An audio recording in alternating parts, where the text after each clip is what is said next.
It was in the wake of the Second World War when the governments of the West successfully mobilized society for victory, that the West entered a period of great belief in the mobilization of society for big projects. There was a great belief in experts and in their ability to affect social and environmental engineering.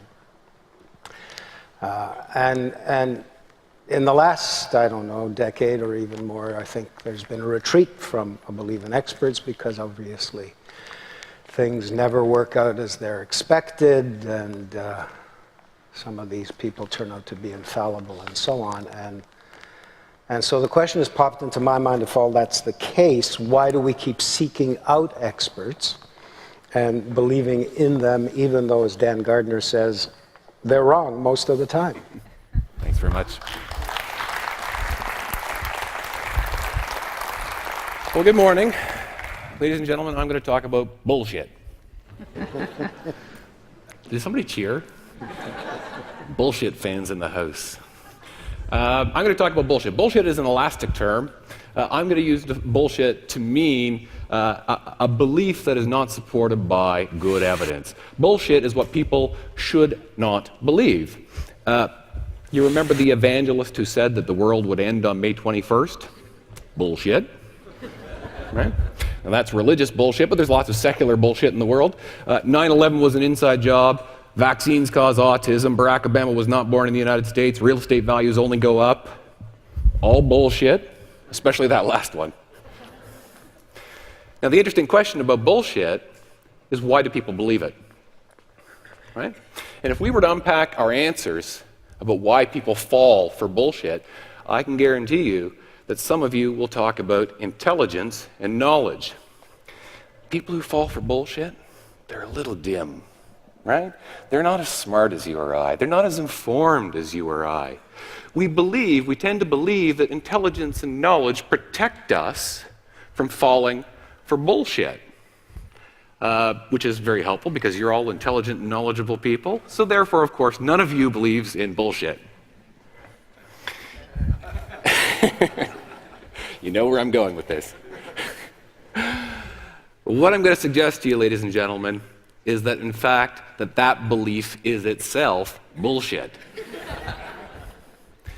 Intelligence and knowledge do not protect you from falling for bullshit. In fact, intelligence and knowledge make you more vulnerable to bullshit. And to illustrate that point, let me introduce this gentleman. This is the British historian Arnold Toynbee on the cover of Time magazine, 1947.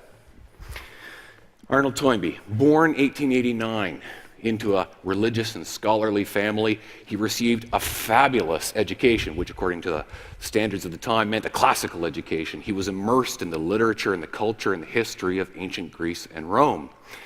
That world was so familiar to him, it was as familiar to him as his own world. He was actually known to dream in Latin.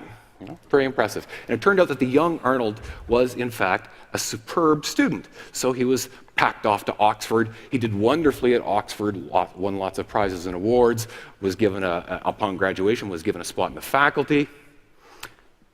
And then the First World War broke out, which was a shattering experience for his generation. But Toynbee had a vision that others did not. Toynbee had a vision when he saw the war break out. He said to himself, this war only looks unprecedented. It's not unprecedented. It's happened before. It happened in ancient Greece, the Peloponnesian War. This is a repeat of the Peloponnesian War of ancient Greece. He had this vision. He said, European civilization is following the same path as ancient Greece and Rome. And that led to the next revelation. He said, if European civilization is following the same path, might other civilizations follow the same path? What an astonishing possibility. So he sat down and he sketched out the path.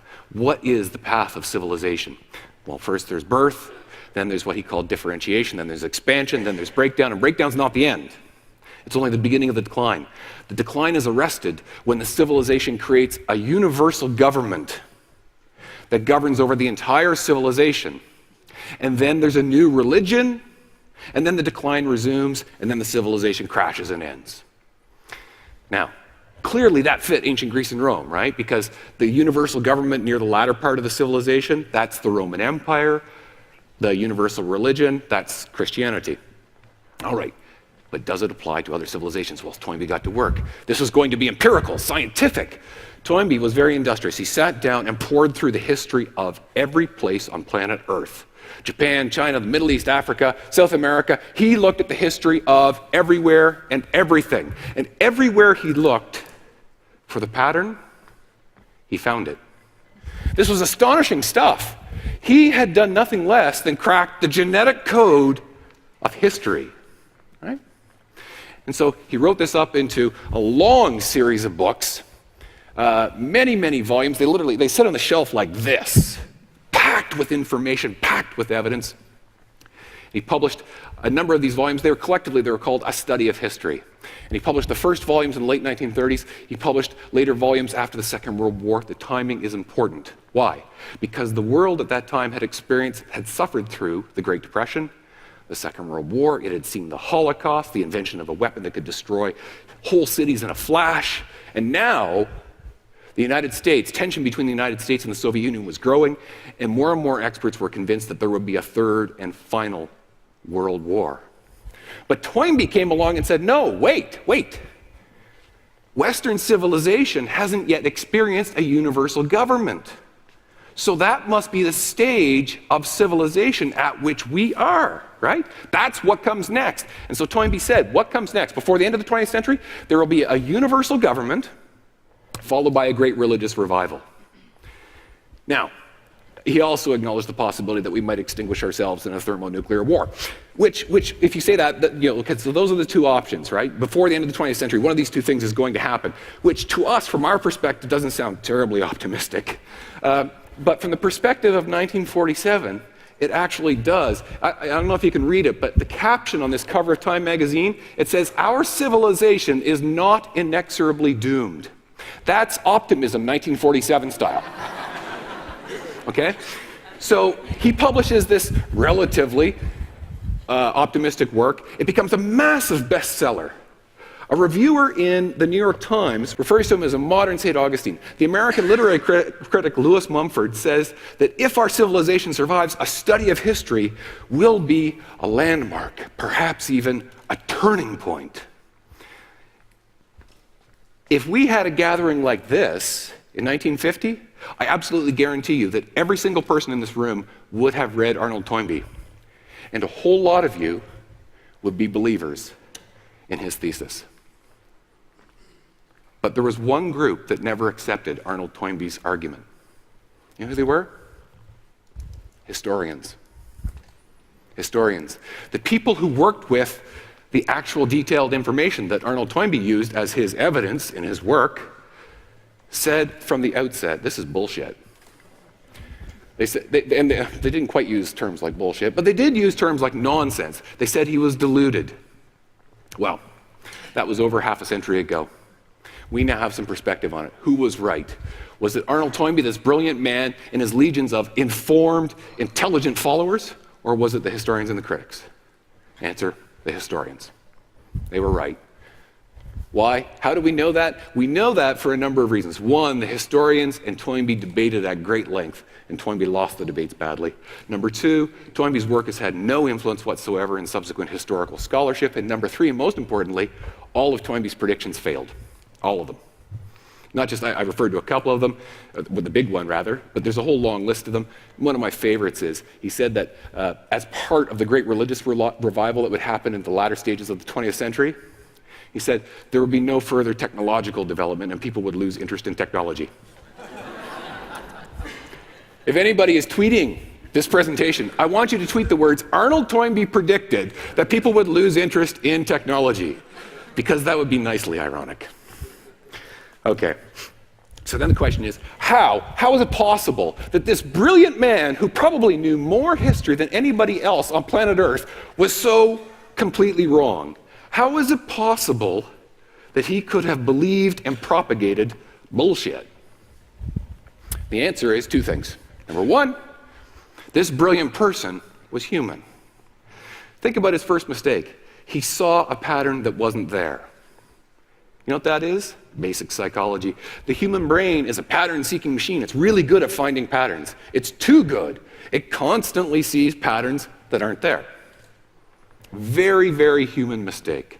Another basic psychological error, confirmation bias. Once we believe anything, for any reason, we will just grab onto information that supports our belief. We won't ask if it's good information or not. We'll just grab onto that information and say, I was right.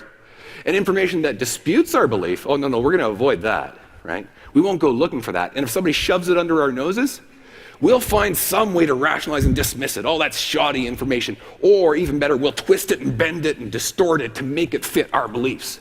That's confirmation bias. Again, a very, very human error. And that's what Arnold Toynbee did when he was sifting through all that vast volume of information. The historians knew it because they knew the information and they saw how biased his interpretation of the data was. Now, that's human. But the other factor that made him fall for bullshit was the fact that he was brilliant and knowledgeable. How? Well, go back to that pattern. What was the pattern that he saw? What was the initial mistake that he made? The First World War has just erupted. This looks like the Peloponnesian War of ancient Greece. An ignorant person would not make that mistake because an ignorant person has never heard of the Peloponnesian War of ancient Greece. More information does not protect you from seeing false patterns. More information makes it more possible to see false patterns. Similarly, with confirmation bias, intelligence and knowledge don't protect you against confirmation bias. Quite the opposite. Intelligence and knowledge are like injecting confirmation bias with steroids. I'll give you an illustration. Now imagine that you or I are trying to pore through the historical record to determine if Arnold Toynbee's pattern is real. Well, we're going to have to deal with the rise of Islam in the 7th century. Because it's kind of big, it's right there in the Middle East, you can't avoid it. Big, right? That's a problem. Why? Because in the 7th century, here's this new religion, and this group of peripheral tribes just suddenly pops up and spreads right across the Middle East and all across North Africa, creating a caliphate, a universal government. You or I, looking at that, would say, this is the beginning of a civilization, and yet here's a universal government and a new religion at the beginning of a civilization. This is the opposite of Toynbee's pattern. This doesn't fit. You've got a problem, Arnold. Arnold Toynbee's smarter than you. He knows more than you. He looked at the same information, and you know what he did? He basically invented an entire civilization nobody had ever identified before called the Syriac civilization, which developed and then basically sort of went underground, dormant, for 1,000 years. And those Arabian tribesmen, they were the unwitting heirs of the Syriac civilization. So when you had this new religion and new civilization spring up and spread across the world, it wasn't actually new. It came at the end of the civilization and therefore fit the pattern perfectly. You have to be brilliant to come up with that kind of bullshit. Right? George Orwell once said, there are some ideas so wrong only a very intelligent person could believe them. He was so right.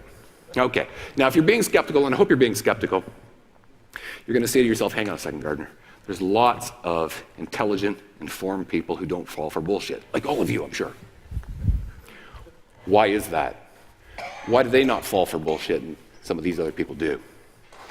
It's because in their thinking, there is a third element in addition to intelligence and knowledge. It is metacognition. Metacognition is just a fancy word for thinking about thinking, turning your thoughts in on themselves. You say to yourself when you're practicing metacognition, you say, okay, I believe this is true. Now, why do I believe it? Where did this belief come from? Is it supported by evidence? Does it make sense? Does it stand up to rational scrutiny? If I scrutinize this as harshly as I would scrutinize other people's beliefs in contradiction to my own, does it still stand up? Am I wrong? Am I wrong? That's what metacognition is. Self-doubt, self-criticism. It's absolutely essential. Arnold Toynbee didn't have it.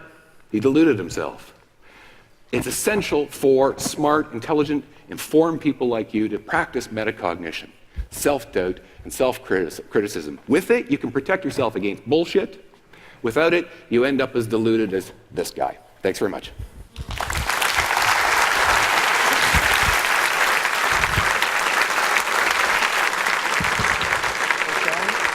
That's great. A lot of energy.